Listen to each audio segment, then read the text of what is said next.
तो supreme court अच्छा, अगर इनके हिसाब से न्यायाधीश नहीं आया तो सुप्रीम कोर्ट पर उंगली उठाने, जमीन चुराने का इनका इतिहास रहा। नोरमा ग्रुप, जो सोचता है वो करता है, आपके अपने सपनों का आशियाना।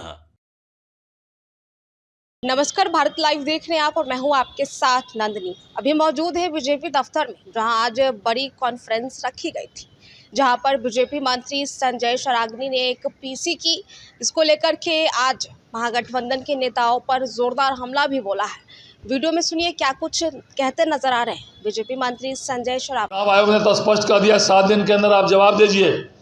इनके हिसाब से अगर सुप्रीम कोर्ट का न्यायाधीश आ गया तो सुप्रीम कोर्ट अच्छा, अगर इनके हिसाब से न्यायाधीश नहीं आया तो सुप्रीम कोर्ट पर उंगली उठाने, जमीन चुराने का इनका इतिहास रहा। पशुपालन घोटाला से लेकर अलकतरा घोटाला तक इनका इतिहास रहा है।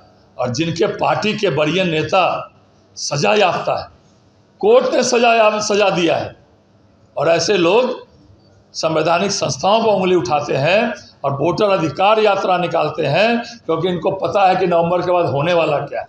उसकी भूमिका बांध रहे हैं कि नवंबर के बाद ये लोग क्या बोलेंगे, इसका माहौल ये अभी पहले ही बना रहे हैं।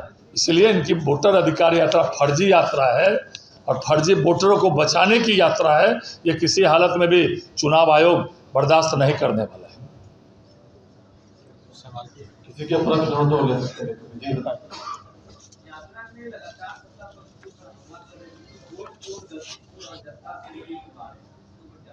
नहीं, मैंने कहा ना, मैंने तो पूरा डिटेल में बताया है कि जो लोग आज वोटर अधिकार यात्रा निकाल रहे हैं उन्हीं का इतिहास रहा है बैलेट लूटना।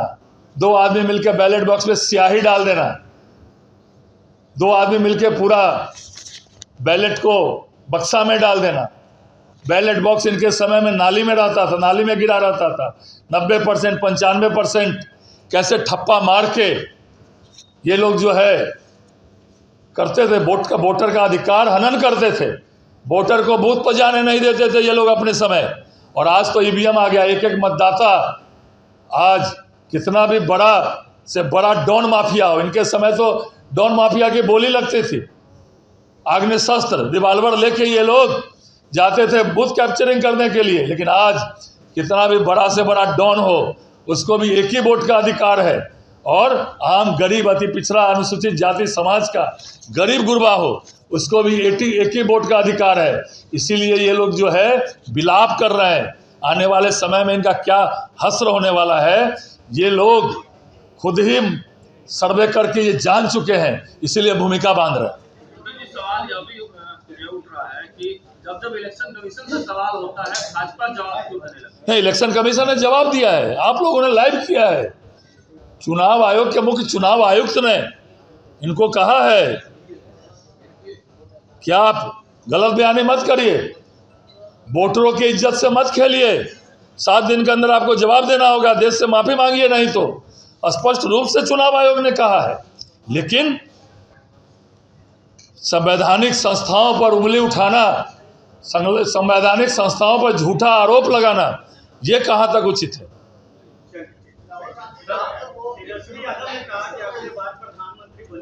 उसी के तो मैंने कहा ना कि यहाँ उम्मीदवार जो है बनाने की चल रही है।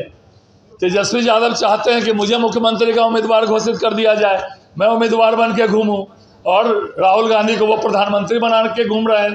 तो ये आपस में प्रतियोगिता चल रही है कि जल्द से जल्द मुझे ये होनी जाने कोई प्रधानमंत्री का उम्मीदवार खुद ही बन जाए या बनवा ले, या प्रधानमंत्री का उम्मीदवार खुद ही बन जाए बनवा ले। लेकिन देश की जनता आज प्रधानमंत्री जी को चाह रही है, और जिस ये राशन कार्ड पर उंगली उठा रहे थे वही देश के 80% लोग फ्री में आज निःशुल्क राशन उठाकर और प्रधानमंत्री जी को, नरेंद्र मोदी जी को प्रधानमंत्री बना रहे हैं और नीतीश जी को मुख्यमंत्री बना रहे हैं। और ये लोग फर्जी उम्मीदवार बन के घूमेंगे, उससे बिहार की जनता को कोई फर्क नहीं पड़ता।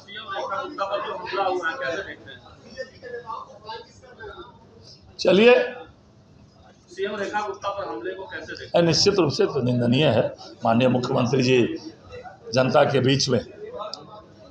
बीच सुन रही थी, जनता के दरबार में थी, उन पर हमला किया गया, बहुत निंदनीय। बहुत बहुत धन्यवाद। क्या बोले? वरिष्ठ नेता एवं बिहार सरकार के पूर्व राजस्व एवं बिहार मंत्री आदरणीय संजय सरावगी जी उपस्थित हैं। आप सभी लोगों से आग्रह है कि शांत हो जाए ताकि प्रेस कॉन्फ्रेंस शुरू हो जाए। मैं विनम्र निवेदन करता हूँ आदरणीय संजय सरावगी जी से कि वे आज के इस प्रेस वार्ता को संबोधित करें। तो आपने साफ तौर पर सुना कि कैसे बीजेपी मंत्री संजय सरावगी ने महागठबंधन पर जोरदार हमला बोला है। वो साफ तौर पर कहते नजर आ रहे हैं कि राहुल गांधी और तेजस्वी यादव लगातार जो है वोट अधिकार का हनन करते नजर आ रहे हैं। वो साफ तौर पर जनता को भ्रमित कर रहे हैं कि एसआईआर बिल्कुल ही गलत है और इस दौरान वोटरों की जो है वो चोरी की जा रही है, लेकिन बिल्कुल भी ऐसा नहीं है। उनका साफ तौर पर कहना है कि ये सब भी जो यात्राएं हो रही हैं इसकी जगह वो लोगों को जागरूक करते, इससे बेहतर वही होता। फिलहाल वीडियो में इतना ही, बने रहे भारत लाइव के साथ। धन्यवाद। आपके सपनों को हमने सजाया है, ई होम्स पैनोरामा को हमने बनाया है। ई होम्स मेरा एक सपना था जिस पे मैं पिछले 4 साल से काम कर रहा था। हमने जो बनाया है वो सबने है माना। ई होम्स पैनोरामा में हो आपका भी आशियाना। और फाइनली हमने 2021 में इस प्रोजेक्ट को लॉन्च किया। बहुत लोग अप्रिशिएट कर रहे हैं कि पूर्णिया जैसे शहर में, बिहार के, एक तो बिहार की बात करें उसमें भी पूर्णिया जैसे छोटे जगह में इस तरह का लाइफस्टाइल देना, ये सुन के हम लोगों को बहुत अच्छा लगता है। ई होम्स में हमने कुछ और भी किया है, जैसे हम जिस जगह में रह रहे हैं हमारे फैमिली सिक्योर हो, उनको सिक्योरिटी का ध्यान में रखा है। आपकी सुविधा और सुरक्षा आपके लिए खास है, ये आपका विश्वास है। इसमें आर्टिफिशियल इंटेलिजेंस का 7 लेयर सिक्योरिटी का हमने इस्तेमाल किया है। लश ग्रीन कैंपस को बनाया है। यदि हमारा बाउंड्री वाल है तो वो वर्टिकल गार्डन है। ये जितनी भी फैसिलिटी होता है एक इंटरनेशनल टाउनशिप में ई होम्स है, ये हम लोग विश्वास नहीं कर पा रहे हैं। जो भी हमारे मित्र दोस्त या जो भी हमारे बाहर के बाहर आते हैं तो हम लोगों को बहुत अच्छा सुनने को मिलता है और बहुत अच्छा क्रेडिट मिल रहा है। वो सारा हमने सिर्फ एक बिल्डिंग नहीं बनाया, हमें एक बहुत अच्छा लाइफस्टाइल दिया ई होम्स में, और मेरा एक सपना था जिसको मैं आज फुलफिल होते हुए देख रहा हूँ। ये आपका आवास है। ई होम्स पैनोरामा में अब आपका निवास है। E homes panorama, luxurious lifestyle redefined. Panorama group, जो सोचता है वो करता है।